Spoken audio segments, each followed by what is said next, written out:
The number one problem in our country is not crime, drugs, and alcohol, it's fatherlessness. Fatherlessness is our problem. If you know anything about AIDS, you know that the AIDS virus doesn't kill you. What AIDS does, it breaks down your immune system. And the infection that you catch is what kills you. Fatherlessness is the same way. If you take a father out of the home, the family doesn't die, but it opens it up for infection, teenage pregnancy, at-risk youth behavior.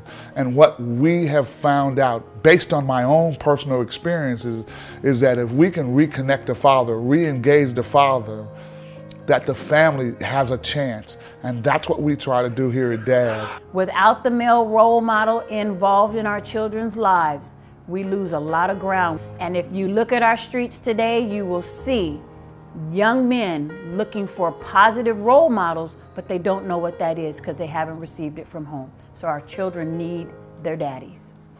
DADS is an organization that helps men, families, urban families navigate relational and legal barriers that separate them from their children and their families. There are a number of situations within our community. For example, men who come off of drugs and alcohol, who are looking to reestablish themselves, men who are coming out of prison, who want to reconnect with their families but have no tools, no areas in which to do that. What we try to do is undergird and support that. I've never met a father who did not want to be connected to his family, to his children, but folks never asked them that. Here's what we do at DADS, is we ask them that question. And then we try to give them the tools that they need to use to get back into that family. They know that they don't want their children to repeat in their footsteps. DADS has seen over 3,000 men in the last 10 years. One of the things that we make real clear to them, this is not to get you to duck your responsibility, but to really give you a sense of understanding why you need to step up to the plate. What men learn to do at DADS is find hope in themselves, so they are not discouraged by child support. Now what he says is, I got a job, I can pay for where I can lay my head, and I can give them some money to take care of my kids. That's all they ever look for. Most of the situations that they're faced with, though, wants to take everything from them, which now allows them not to be able to live. We don't charge anything for our services, and what we teach them is how to file their own paperwork, to stand before the judge themselves. As a taxpayer, part of your money is paying for prison and to keep people in prison. Out of 3,000 of our clients, 2,000 of them, you don't even have to worry about paying for anymore.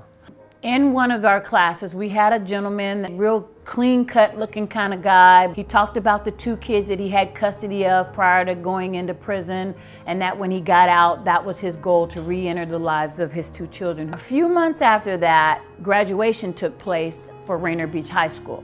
We attended this graduation, and while I'm sitting in the parking lot waiting for my daughters to come, this gentleman in a biker's jacket kind of staggers up to my window with those 2 kids that he spoke about reuniting with when he was released from jail. His son was graduating. He was at his son's graduation ceremony. His son walked up to me and gave me the biggest hug.